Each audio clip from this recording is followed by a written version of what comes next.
fame. If you win it, comes and goes in a minute.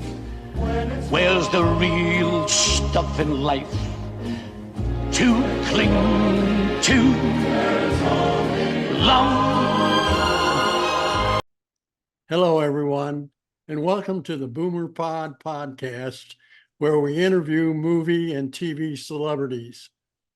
Our guest today is another renowned stunt performer and actress, Miss Laura Albert. Welcome, Laura, and thank you for being Hi. with us today on the Boomer Pod. Thank you for having me. Laura, let's talk about your career in the stunt and acting worlds. How did you get started? Okay, well, it's pretty interesting. So I used to work for the US government. I held secret and top secret clearances, and I was with the US government for 5.5 years. And while I was working for them, I started doing some little modeling competitions.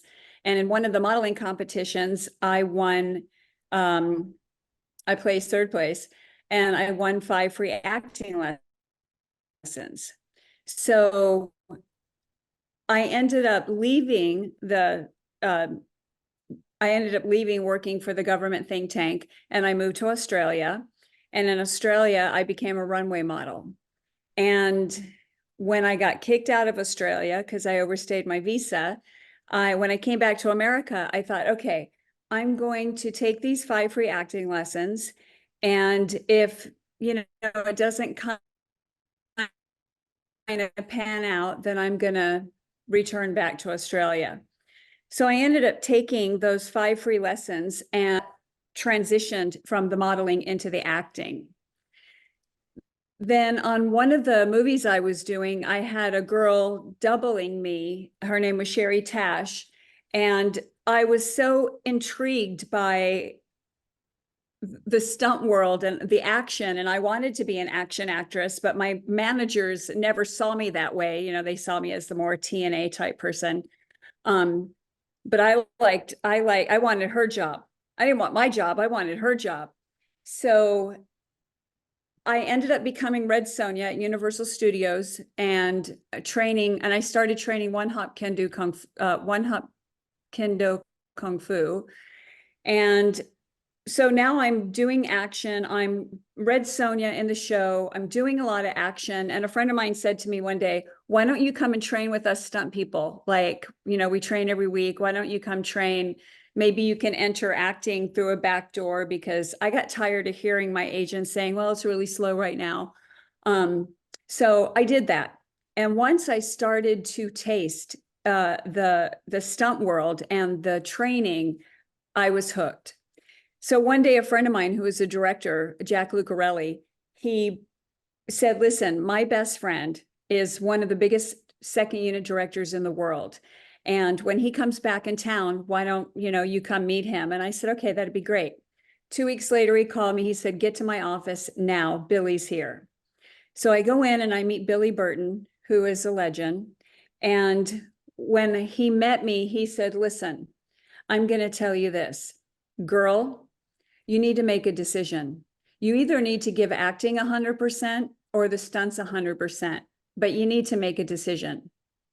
And without a word of a lie, in my mind's eye, I could see this big brass ring in front of my face. And I could see my hands reaching out and grabbing that ring. And that was the stunt ring. And I grabbed that ring and I never looked back. Fantastic. Fantastic. Now, how did the association with Laura Albert, the J.T. Leroy story, come about? That's a good one. So probably back in 2006, 2007, I kept getting this fan mail and people asking me, are you the Laura Albert? Are you the J.T. Leroy? And I was like, no, I have no idea who this is. Serendipitously, and I kind of checked out who she was, and I thought she was really cool. And serendipitously, so my name is Laura Albert, but my name, Laura Albert, came from my marrying an Australian to get his green card. So one day, my sister-in-law and my ex-husband, they're like, hey, we think Laura Albert, the writer, is related to us. You should hook up with her and meet her. So he ended up giving me her phone number. We spoke on the phone, and she said, do you realize how much of your fan mail I get? And I said, do you know how many of your fan mail I get? So in 2011, we've been glued at the hip ever since. Now, in your industry, when two people use the same name, they're apt to sue each other to try to get out one name out. How did you avoid that with Laura? I think perhaps I may have gotten onto IMDb because if you look at IMDb, it'll say Laura Albert 1, and then it'll be Laura Albert. So she's the second one. I think the only reason that I got differentiated as Laura Albert 1 is I started my acting career back in, I think it was like 1987. And I'm not sure at that time how early Laura had her J.T. Leroy published. And during that time, nobody knew she was Laura Albert. Everybody thought she was J.T. Leroy. So the revelation didn't come out too much later. So I think I was already established in the International Movie Database before her revelation came out, who she really was. You became friends, is that right? To this day, best friends. Now, Laura, the other Laura, where her work is a little bit out of the ordinary. What attracted you to her and the work that she does? So when we had our first lunch and she unraveled the story, I was blown away at the genius of how she managed to pull that off. And I was also very dismayed that the publishing company that sued her actually sued her because, you know, everybody has the right to publish under a pen name. So I feel because she was so popular and her work was so known in certain communities that I just don't know how they could have sued her and won, which they did.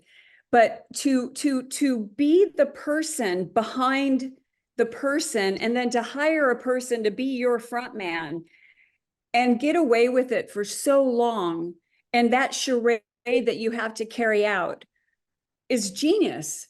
And that takes it was a lot of wow.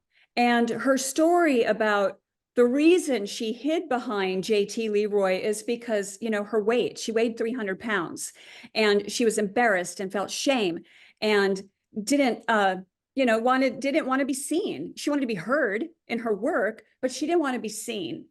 So once it was discovered what happened when she was in Paris and she was with her husband and Savannah, who I believe is her husband's sister, who was the front man for J.T. Leroy. Somebody put two and two together, and that's when they exposed her.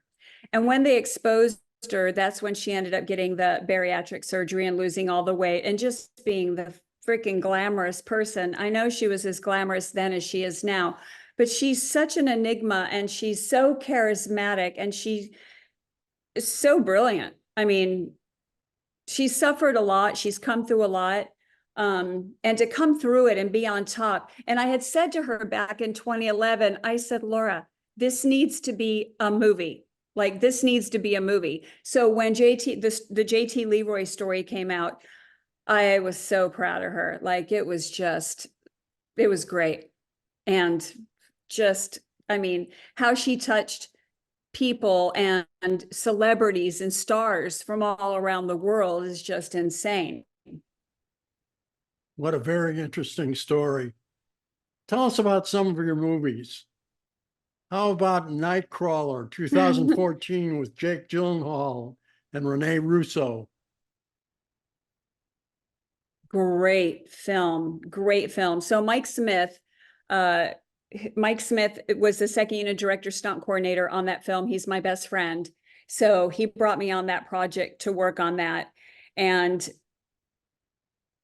it was great. It was just fun. I mean, come on, Renee Russo, you can't beat her. Jake Gyllenhaal was amazing. But what was just so brilliant about that movie when it finally came out and I was able to watch it in its entirety is the car chase sequences.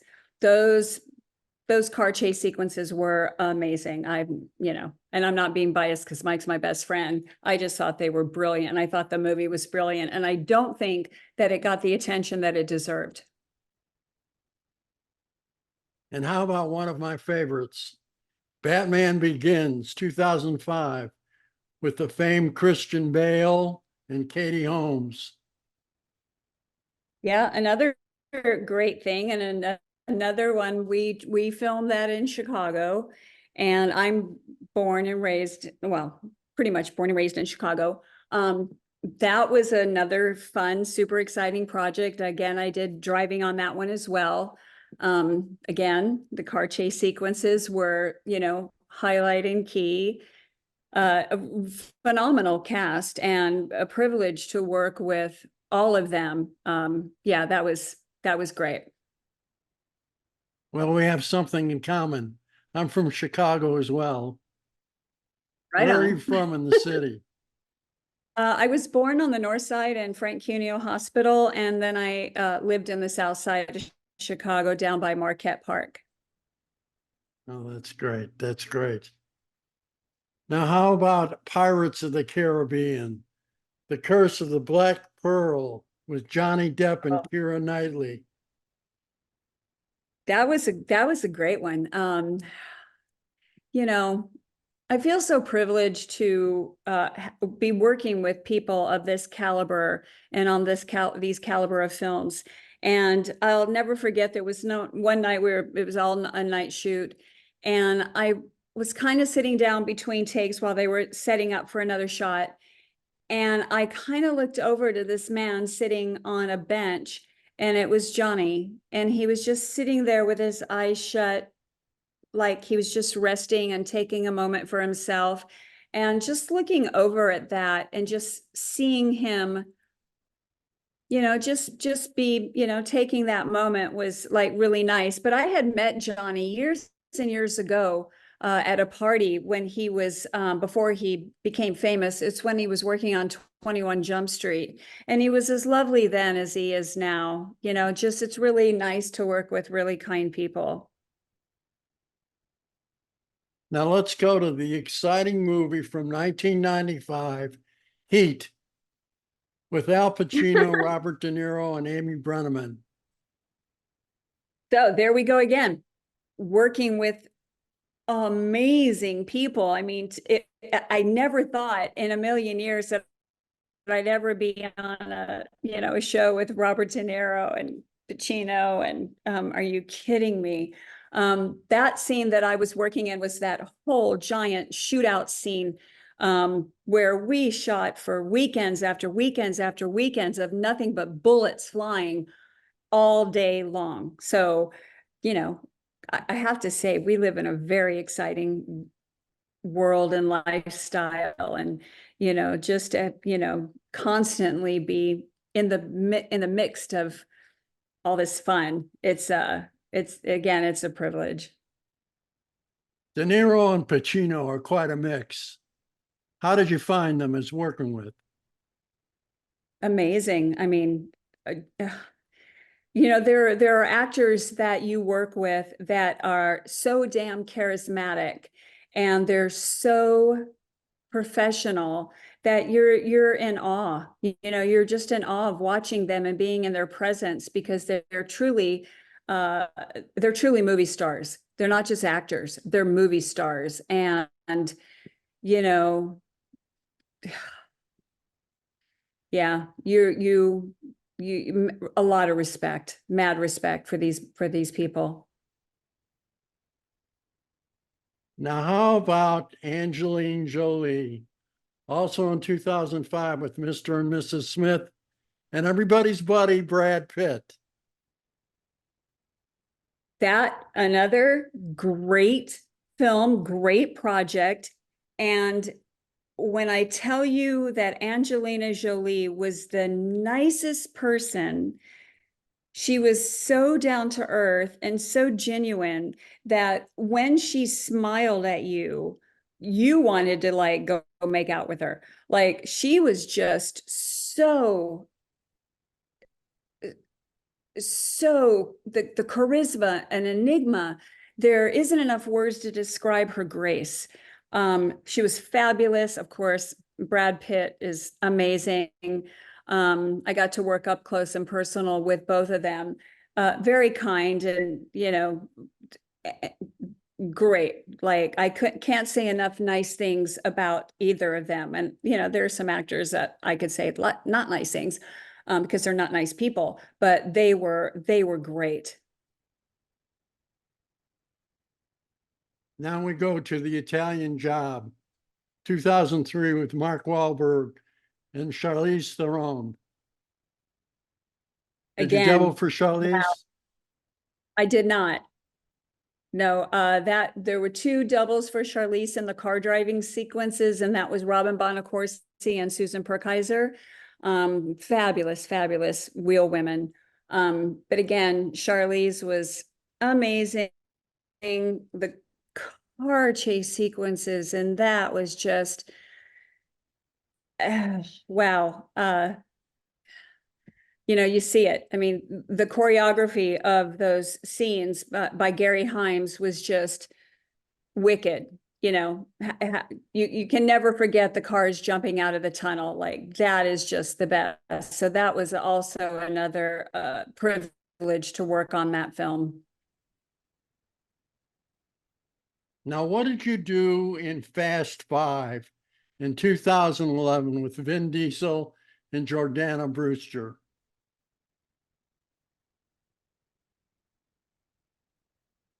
And on that particular movie, I was doubling at that time. I think it was Michelle. It was either Michelle Rodriguez. I can't remember who I was doubling. I can't remember if it was Michelle or Jordana, but her regular stunt double was not able to be there that day. So I got called in to do the driving sequence in that particular scene, which was so much fun. And, you look back and realize, working with that crew, that team, what an iconic team they turned out to be. So again, privileged, lucky. How about War Dogs 2016 with Miles Teller and Jonah Hill and Anna de Armas? Great. That was a super fun film. We filmed a lot of the desert sequences out in El Centro and Calexico to double as, the desert storm or wherever that was. That was super fun. Lots of, I got to play a Marine in the Humvee scene with the helicopters flying down overhead, literally skimming right on top of our heads. That was super fun. Miles was great. Jonah Hill was great. Very sweet, very kind. And then I ended up going over to Miami and picking up more of the car driving sequences over in Miami. Again, another great cast. I mean, you're hitting all the people that are, just amazing and, well-oiled machines.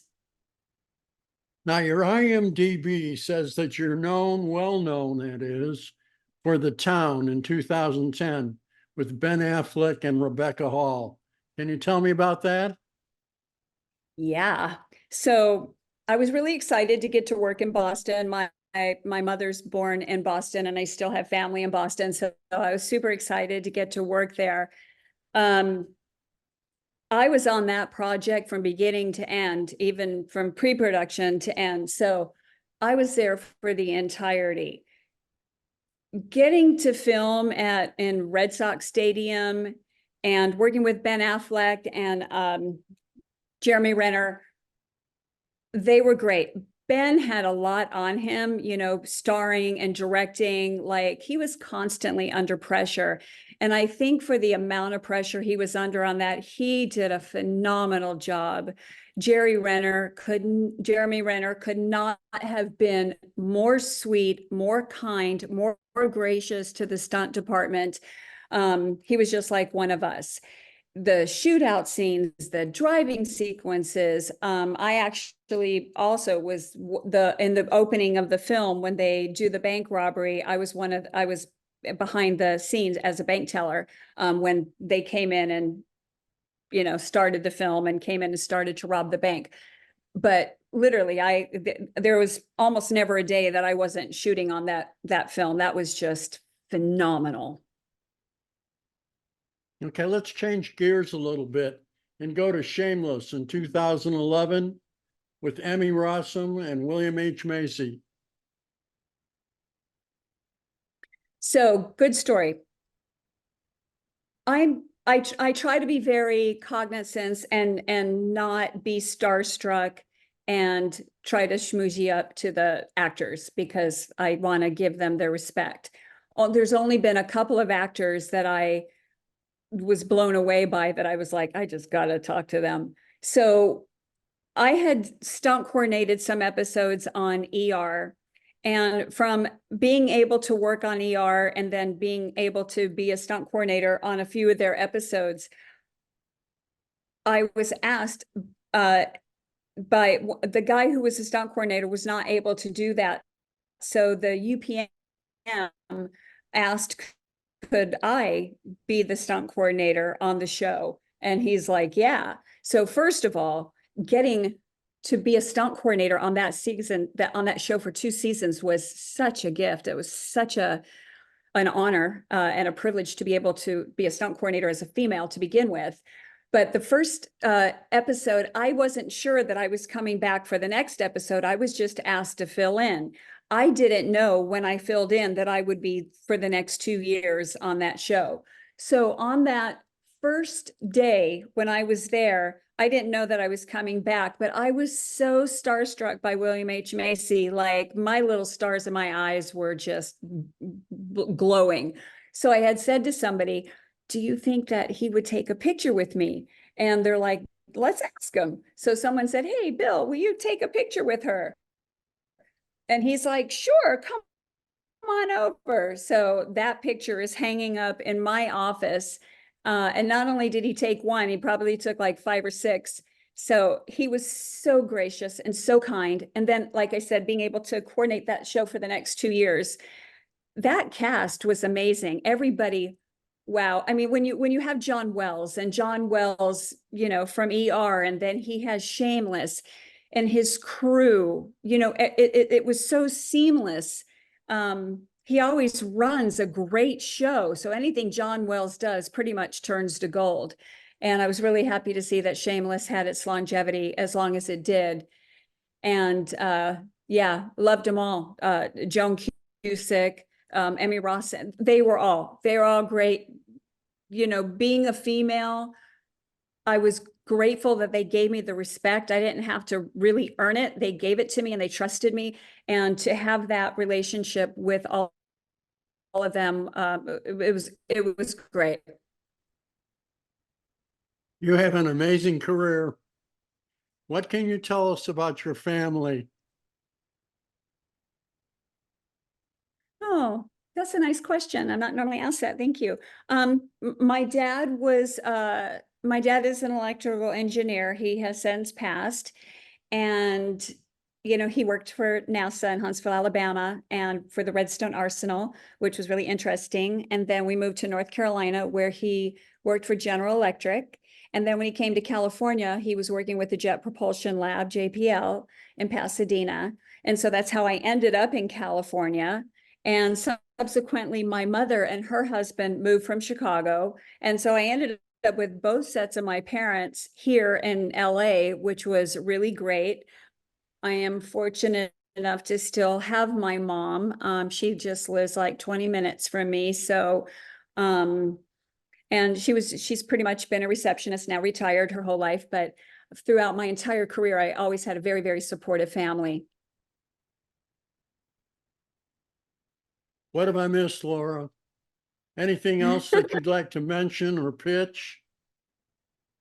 Not really. I feel like we've covered it, just, I'm grateful for everything that I've done. I don't know how many years I have left. I don't even know how many days. The strike really set so many productions behind. So I really don't know when I'm going back to work, but if it had to all end today, I have no regrets.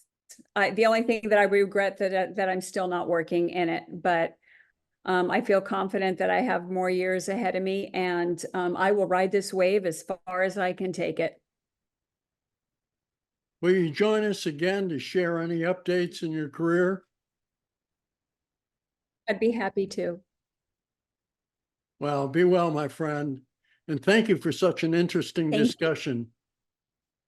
Goodbye. Thank you. Thank you so much again. Bye. And you will be happy too.